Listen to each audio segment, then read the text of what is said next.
Ya, ini dari atas. Naiknya tinggi.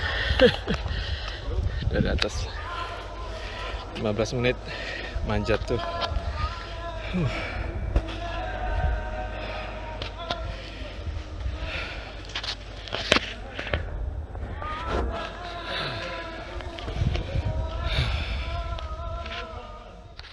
Sekarang saya ada di Petra, di atas Treasury. Ini dari sebelah atas, dan perjalanan sekitar 20 menit mendaki tebing ini ya. Dan ya, ini adalah hanya bagian depan dari Petra, yaitu Treasury. Petra sendiri adalah ibu kota dari kerajaan yang disebut Kerajaan Nabatean pada tahun sekitar 300 sebelum Masehi. Dan kawasan ini begitu luas sehingga bisa menampung mungkin jutaan orang di tempat ini, ratusan ribu sampai jutaan orang. Dan ya, ini sebenarnya sebuah kota yang tersembunyi di dalam gunung. Dan kawasan ini pun sebetulnya baru ditemukan sekitar tahun 1800 oleh seorang European. Dan setelah itu menjadi tempat wisata. Dan carving yang di batu-batu di gunung ini sebetulnya dibuat oleh suku Nabatean. Jadi suku Nabatean menduduki tempat ini di kawasan Petra ini sekitar tahun 300 sebelum Masehi. Dan kemudian bangsa Romawi datang dan menguasai tempat ini juga sekitar tahun 100 sebelum Masehi. Dan pada waktu itu kita tahu Tuhan Yesus kemudian lahir. Oke, inilah di Jalan Romawi itu. Jalan Romawi ini dari Petra terus menyambung sampai ke utara.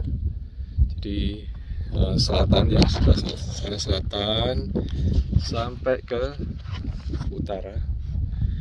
Sampai ke utara sana, sampai ke Madaba, dan juga ke timur ke Yerusalem. Jadi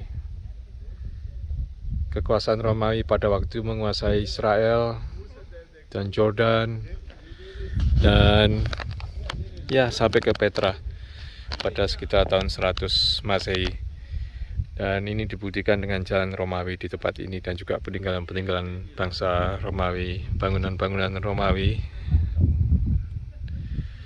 Nah, ini Romawi bangunannya hancur karena ada gempa bumi besar pada tahun sekitar 500 Masehi menghancurkan tempat ini, dan penduduk di sini mulai berpindah ke luar Petra. Dan kemudian Petra baru ditemukan lagi pada tahun sekitar 1800 Masehi dan menjadi tempat wisata.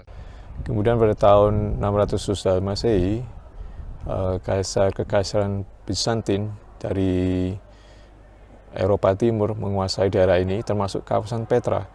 Dan di kawasan Petra ini ditemukan banyak mosaik-mosaik dan peninggalan-peninggalan suku Bizantin yang berbau kekristenan. Juga setelah itu ada Ottoman Turki meninggalkan beberapa peninggalan juga, dan suku Umayyad juga meninggalkan beberapa peninggalan. Umayyad adalah khalifah Islam yang menguasai tempat ini pada tahun 700 Masehi. Namun ada sesuatu yang kalau kita melihat kawasan Petra ini adalah dekat dengan bukan dekat sebenarnya, bahwa Gunung Hor atau Harun, kubur Harun ada juga di dalam tempat ini, di Petra ini. Juga ada suatu kota yang secara tradisi bahkan sebelum Petra ini ditemukan sudah dikenal sebagai kota yang bernama Wadi Musa. Kenapa disebut Wadi Musa? Karena di tempat itu secara tradisi dipercaya bahwa Nabi Moses datang ke tempat ini dan memecah batu sehingga mengeluarkan air, dan airnya itu dipakai oleh suku Nabataean untuk hidup di tempat ini, karena air itu ada di atas pegunungan dan airnya terus mengalir, dibawa mengalir ke dalam melalui saluran air yang dibuat oleh suku Nabataean. Ya, jadi ini aliran air yang dari Moses Spring itu dialirkan ke tempat ini ya.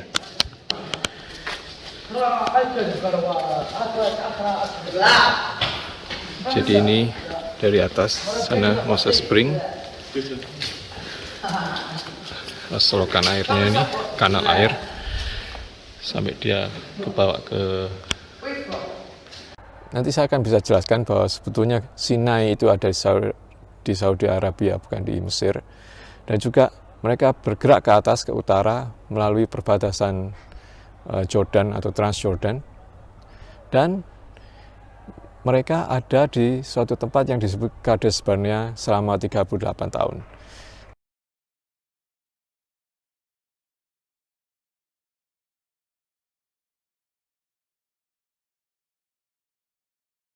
Jadi 2 tahun di Sinai,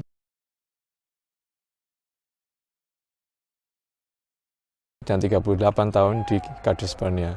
Dan kalau kita melihat stage-stage dari perjalanan bangsa Israel, di mana Harun meninggal pada saat yang terakhir,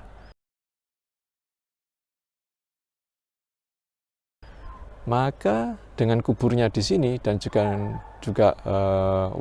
dengan batu yang mengeluarkan air juga ada di daerah ini, maka bisa disimpulkan bahwa sebetulnya Kades Barnea ini adalah di daerah Petra ini.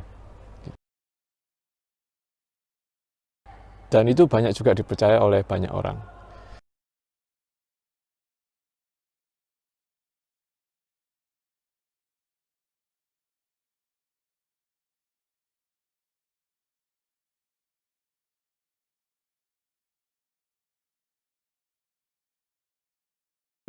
Saudara bisa melihat video-video saya yang lain tentang kubur Harun dan juga Moses Spring.